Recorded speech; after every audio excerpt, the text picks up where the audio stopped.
I do wish to acknowledge how many other persons could have been up here this afternoon, this evening. So many who loved Seamus on and off the page. And I see them all in this group and salute them along with our own department.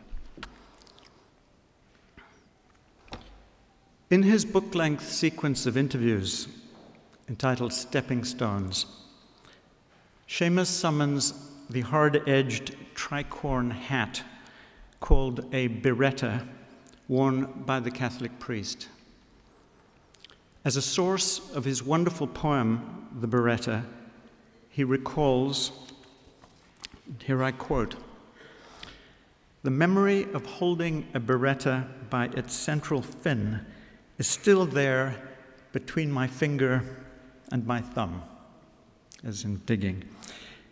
"As an altar boy, I was always fascinated by the materiality and weight of it, and as a child, I tended to be frightened of priests with birettas on their heads.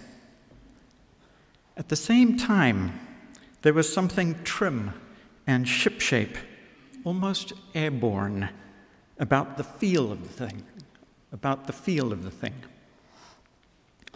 When you took it into your hand," and here we start hearing the Seamus we all recognize, that astonishing compound of the genius for natural reverence and the glint of mischief, subversion, poetic freedom. When you took it into your hand from the priest's hand, there was a momentary temptation to launch it into the sanctuary like a paper dart or a little black-winged stealth bomber. In the end, I let that impulse stand for poetry's impulse to outstrip the given, and turned it instead into the boat of imagination that Dante launches in the opening lines of the Purgatorio. The boat of imagination. Today, we're celebrating the person who not only built and launched and piloted such boats with matchless craft, but who took us all on board. The person we loved and love. Here are two poems to launch, perhaps, into this sanctuary. The first is from Lightenings, number 8. It's from the collection Seeing Things, 1991.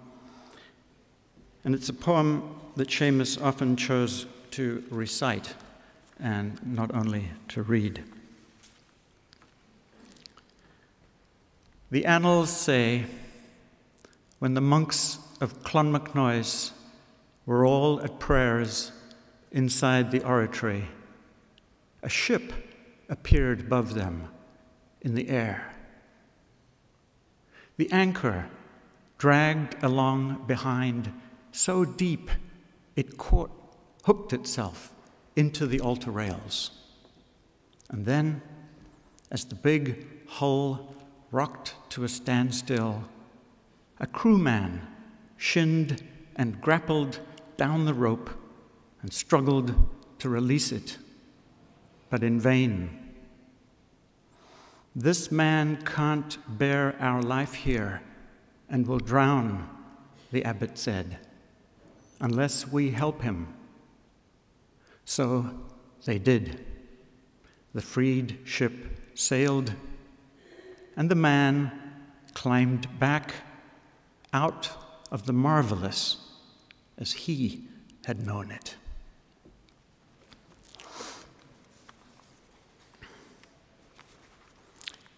And the second poem is the most recently published of Seamus's work.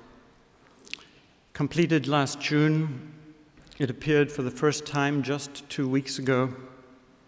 It is called In a Field and was commissioned to evoke and commemorate war poets of the First World War. Seamus chose to honor Edward Thomas, And in this poem, he conjures a childhood encounter with a demobilized, demobbed soldier returning after war to the family farm in a field. And there I was, in the middle of a field. The furrows, once called scores, still with their gloss. The tractor with its hoisted plow just gone, snarling at an unexpected speed out on the road. Last of the jobs, the windings had been plowed. Furrows turned 3-ply or 4 round each of the 4 sides of the breathing land to mark it off and out. Within that boundary now, step the fleshy earth and follow the long-heeled footprints of one who arrived from nowhere, unfamiliar and demobbed, in buttoned khaki and buffed army boots, bruising the turned-up acres of our backfield, to stumble from the winding's magic ring and take me by a hand to lead me back through the same old gate into the yard where everyone has suddenly appeared, all standing, waiting.